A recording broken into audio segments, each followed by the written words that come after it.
जंगी जुनून में मुब्तला भारत ने सिफारती आदाब के परखचे उड़ा दिए हैं। पाकिस्तानी सिफारती अमले को हरासा करने लगा।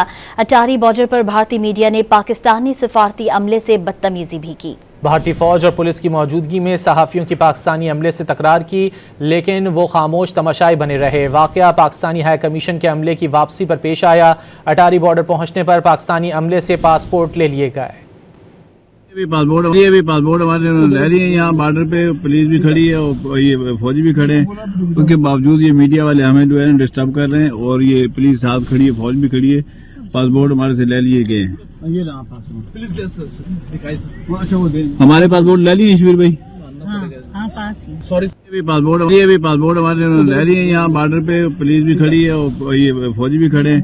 उसके बावजूद ये मीडिया वाले हमें जो है डिस्टर्ब कर रहे हैं और ये पुलिस साथ खड़ी है, फौज भी खड़ी है। पासपोर्ट हमारे से ले लिए गए हैं। हमारे पासपोर्ट ले लिए ईश्वर भाई। सॉरी।